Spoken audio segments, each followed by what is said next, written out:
Good day everyone, I am Cindy Kimki and we are the Group 4. Today we will be discussing the total physical response.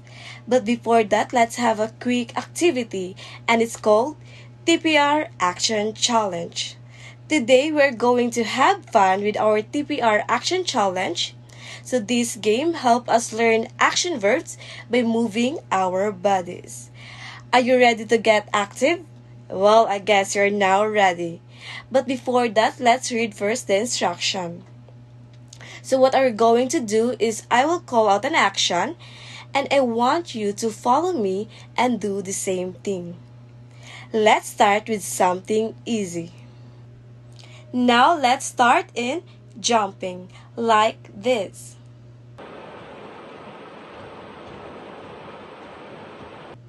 Good job! Now let's proceed to clap like this.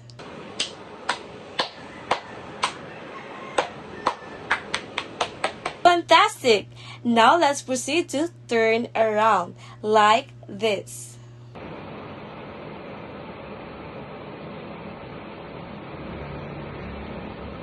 And lastly, now let's try something a bit harder. Wave your arms like a bird, like this.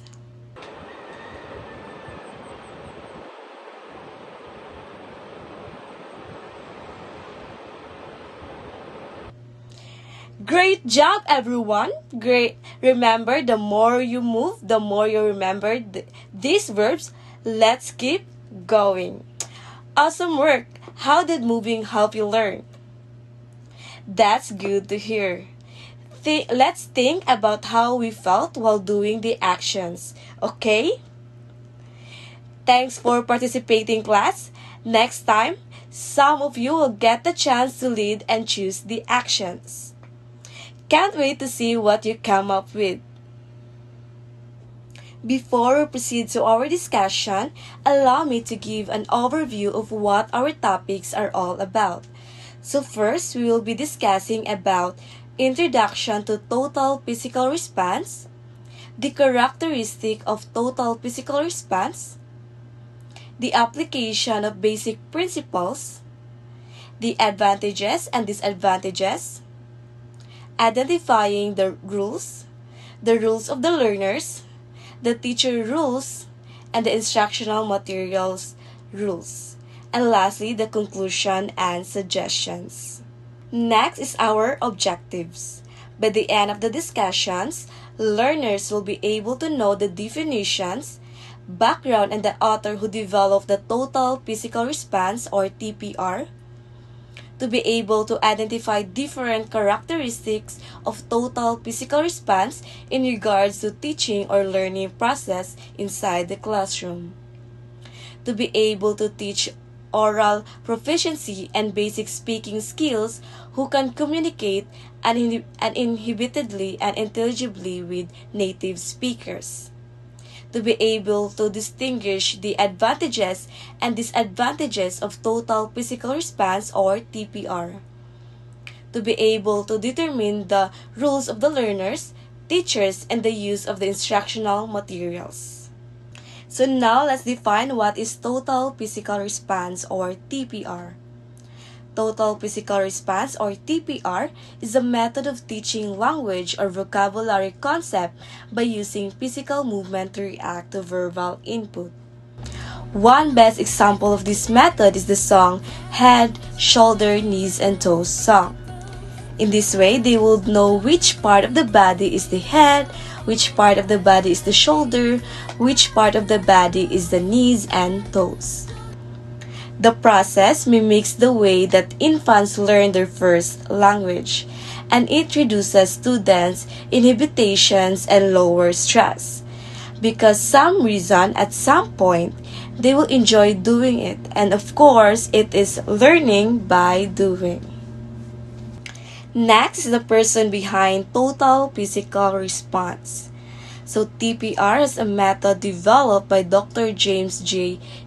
Asher in 1997, a professor of psychology at San Jose State University of California. Asher, as a developer of TPR, as a result of his experiences observing the young children learning their first language.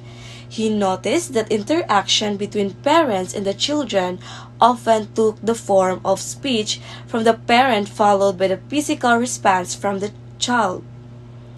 Asher made three hypotheses based on his observation. First, the language is learned primarily by listening. Second, that language learning must engage the right hemisphere of the brain. And third, the learning language should not involve any stress. So that's all for my part. Now I will give the floor to the next reporter. Alright, good day everyone. Based on what the previous reporter discussed earlier, you already know what is TPR or Total Physical Response means and how it functions in individuals. Now, I'll be talking about the characteristics and principles of Total Physical Response. But first, why it is important for us learners to be aware about each characteristic of TPR. TPR is important because it helps learners remember language better by combining actions with words. It reduces stress, builds confidence, and makes learning more fun and engaging. Plus, it allows learners to absorb language naturally, just like how we learn our first language. Moving on, the first characteristic of TPR is the coordination of speech and action. In TPR, the coordination of speech and action refers to the way of language learning is connected to physical movements. When students hear a command, they respond by performing the corresponding action. For example, if the teacher says, "Raise your hands," students physically raise their hands. This coordination helps reinforce understanding and memory as students link spoken words to physical actions, making them learning process more engaging and effective. The next one is learners' rules of listener and performers. In TPR, learners take on two important roles, the listener and performer. As listeners, they focus on understanding the teacher's instructions and the language being used. As performers, they act out the commands they hear. These dual roles keep students actively engaged in the learning process, as they must listen carefully and then respond with appropriate actions. These interactions help reinforce the language comprehension and builds confidence in using the language. Next one is learners monitor and evaluate their own progress. We get to track our own progress by noticing how well we follow instructions. As we improve, we can feel our understanding grow. Reading and writing is taught after grammar and vocabulary. In TPR, reading and writing are introduced after students have developed a solid understanding of grammar and vocabulary. This approach allows learners to focus on listening and speaking, which builds their language skills in a natural way. Once they are comfortable with basic language structures and vocabulary through actions, they can then transition to reading and writing. This sequence helps ensure that students have a strong foundation before tackling more complex language tasks. The next one is grammar is taught inductively. We don't learn grammar by memorizing rules. Instead, we learn it naturally through actions and examples. Grammar and vocabulary selected according to the situation means that in TPR, the language taught is relevant to the specific context in which students will use it. For example, if students are learning about food, the vocabulary and grammar structures will focus on words and phrases related to meals, cooking, or dining. By selecting grammar and vocabulary based on real-life situation, students can understand and apply what they learn more easily. This approach helps them see the practical use of the language in their in their daily lives, making it more meaningful and engaging. It also prepares them to communicate effectively in various scenarios as they learn language that is directly applicable to their experiences. The next one is learning language by gesture or body movements. Means that students learn new words by doing actions that go with them. For example, when the teacher says clap, the students will actually clap. This helps them understand what the words means. Using gestures makes learning fun and memorable because it connects word to physical actions.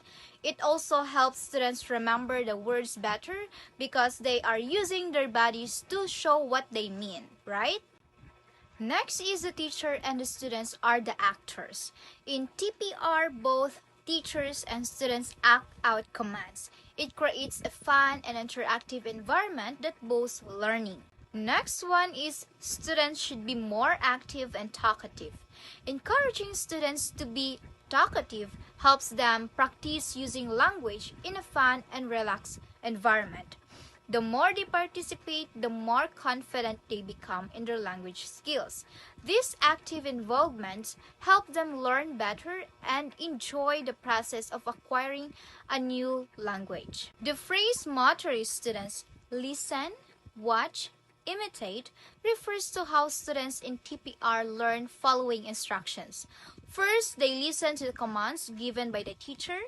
Then they watch the teacher or other perform the action, and finally they imitate same actions themselves. This process helps students learn language through observation and repetition, making it easier to understand and remember the new words or phrases. It's about learning by doing. Now let's move on to the applications of TPR in different areas. First is reading. TPR helps develop predicting skills. We can also act out parts of the text to better understand what we're reading. Second one is writing. We can create dialogues or use pictures to express what we've learned, which help us practice writing in a creative way. The third one is vocabulary. Vocabulary is taught through real-life examples, demonstrations, and conversation, which make it easier to understand and remember. The last one is structure. We learn sentence structure through demonstration, which help us understand how to form sentences naturally. Finally, here are the basic principles of TPR that guides how it works. The first one is listening ability and vocabulary must be developed first. Before anything else, we need to develop our listening skills and vocabulary. This foundation make it easier to move forward. Second one is there must not be any stress in the class. A key principle of TPR is creating a stress-free environment. Learning under pressure can block students' ability to observe new information. By keeping the atmosphere relaxed and enjoyable, students feel comfortable and are more open to learning. They can make mistakes without fear of judgment, which helps them engage more fully in the activities and learn at their own pace. Next one is regular repetition. Regular practice strengthens our memory. The more we repeat, the better we remember. And also, actions verbs are the core of TPR. These are the heart of TPR. Verbs like run, jump, or stand are easy to act out, making them easy to remember. TPR is also a technique of teaching vocabulary. In TPR, vocabulary is taught by linking words to physical actions. For example, when the teacher says dance, students physically dance, making it easier to remember the word. This method helps students learn new vocabulary naturally because they associate the meaning of the word with the action they perform, which reinforce memory and understanding. No forcing but exploiting the students' errors for exposing other structure points. This means that in TPR, students aren't pressured to get everything right immediately. Instead of forcing them to be perfect, the teacher uses their mistakes as learning opportunities. When a student makes an error, the teacher can highlight the correct structure in a gentle way, helping everyone understand better without creating stress. Expose the natural use of language.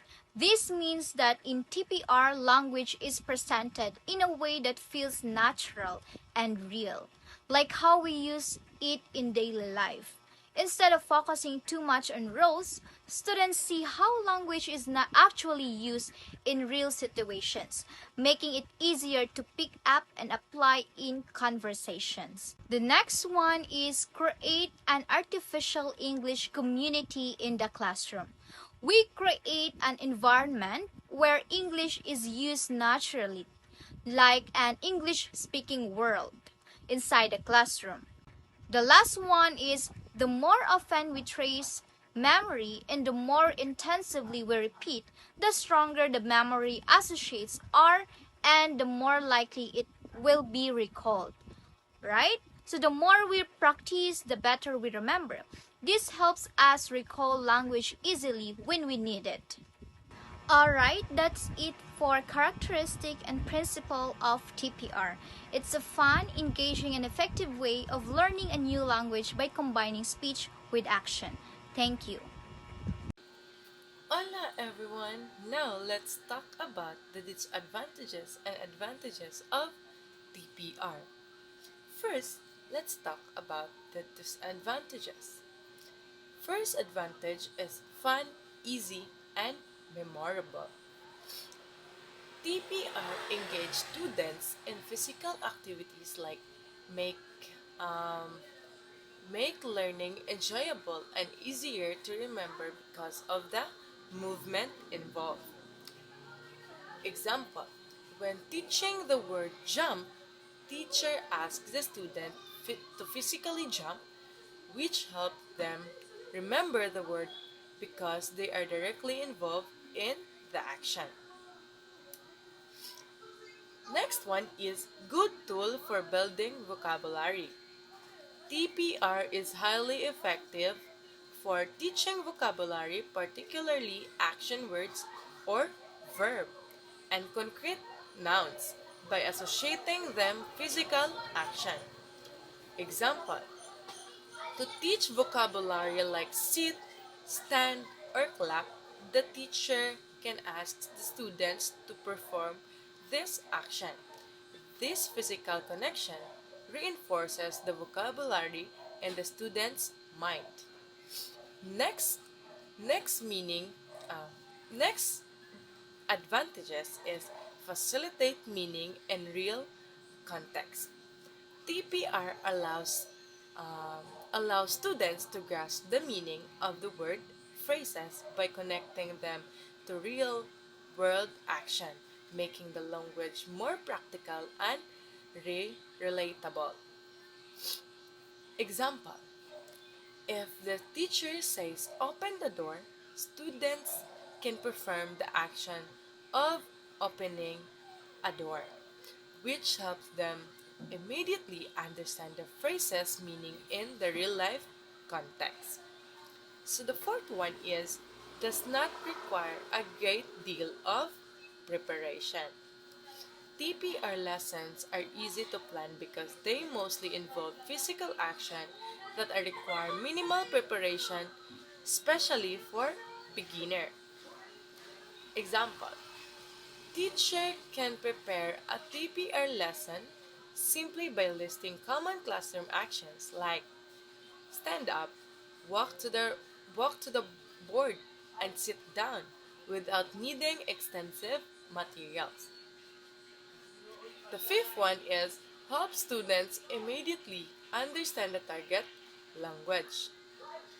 Since students respond physically to the command, they can understand the meaning of a word instantly without needing long explanation. Example, when a teacher says, touch your head, students immediately know what the word touch means by performing the action of touching their heads. So the sixth one is TPR is exclusive and works well with mixed ability classes. TPR is effective for a range of learner regardless of language proficiency or learning ability. It engage everyone because the action are easily or easy to follow. Example, in a class with beginner and more advanced students, everyone can participate in TPR activities like jump or wave, making the lesson accessible to all. So the seventh one is help learners achieve fluency faster. By associating language with action, TPR helps students internalize vocabulary and phrases. As they gain confidence, or um, I should say, allowing them to speak more fluent as they gain confidence in understanding and using the language.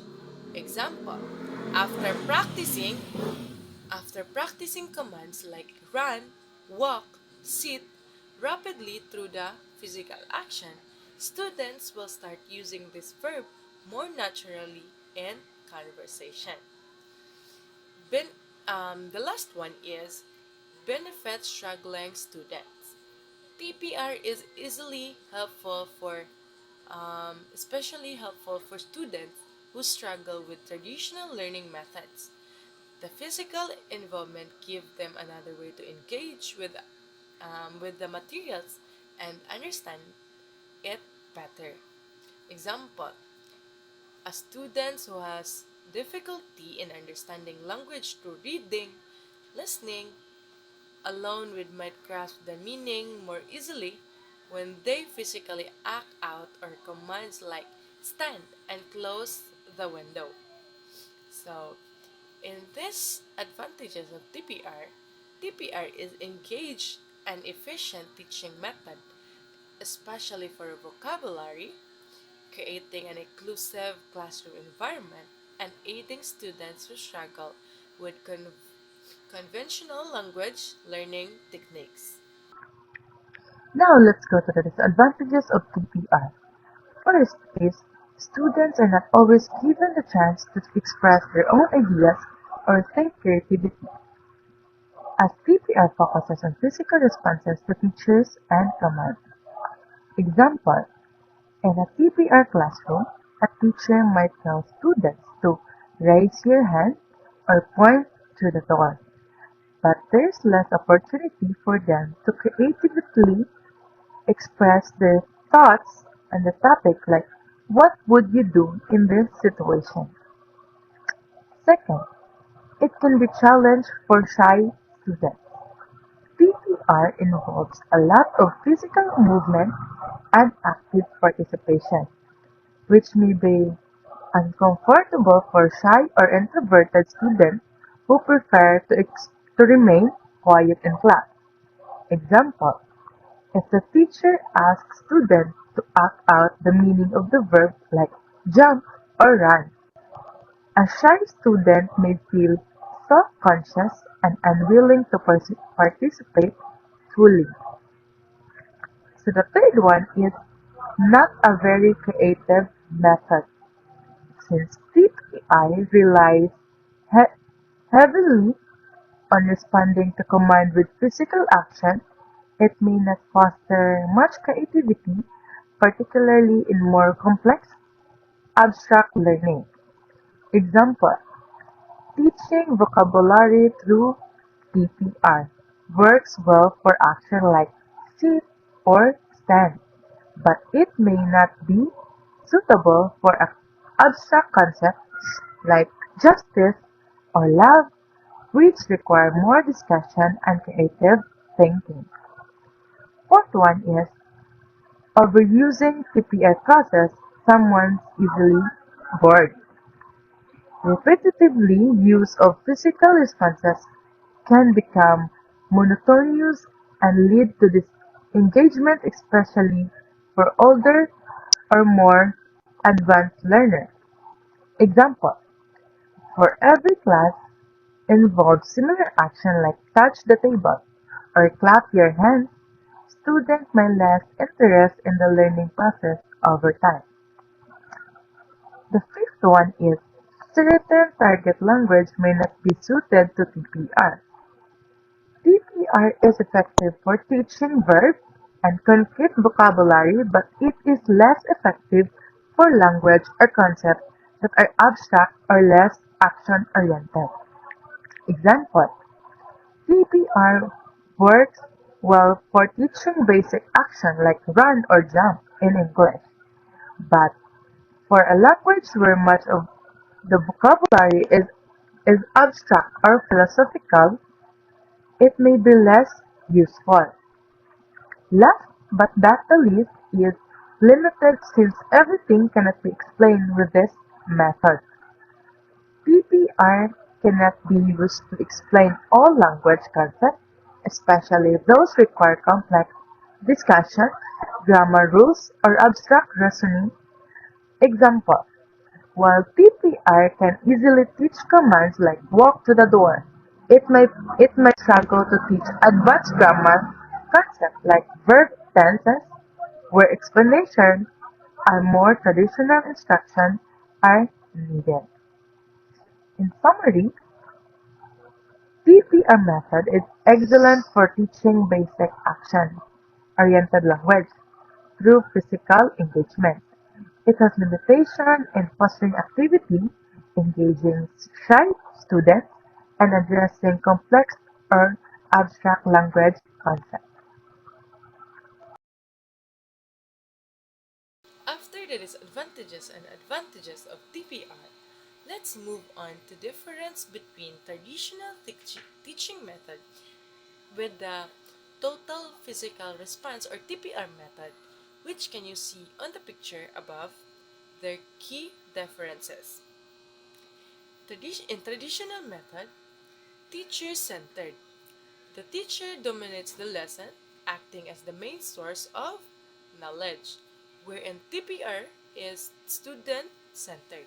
The focus is on students, encouraging them to be active participants in their own learning. Next is in traditional method, too much spoon feeding. The teacher provides all information, leaving little room for students' discovery. And TPR, active learning by the students. Students engage more actively through physical responses and participation. So third one is on the traditional method, non-communicative. Students listen more than they interact, leading them to limited communication. On the other hand, on TPR method, completely communicative. The method emphasizes interaction, communication between students and the teacher.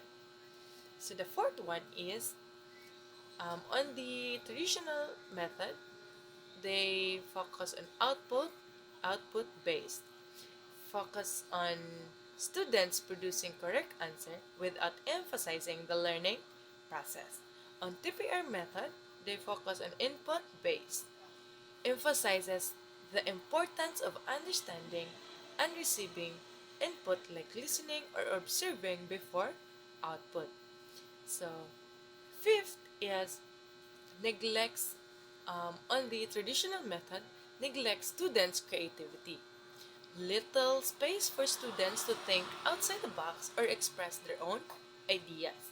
On TPR, stresses on students' creativity or encourages students to be creative and more different, um, or explore different ways of learning. And the last or the sixth is in traditional method, error as as seen.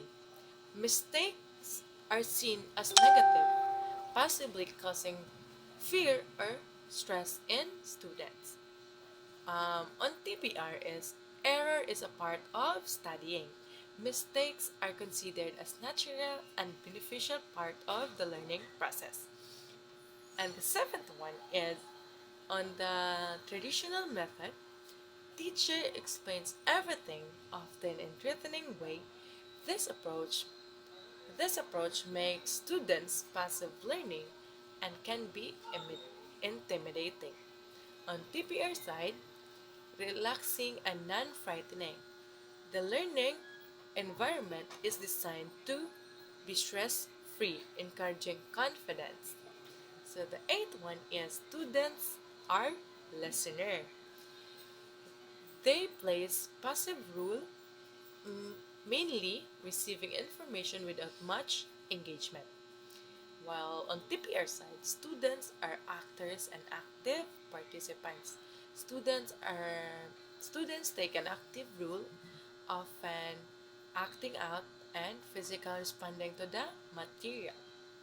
On ninth is sometimes the teacher's explanation is unclear. The, the reliance on the teacher of all knowledge can lead to confusion if the teacher is not clear.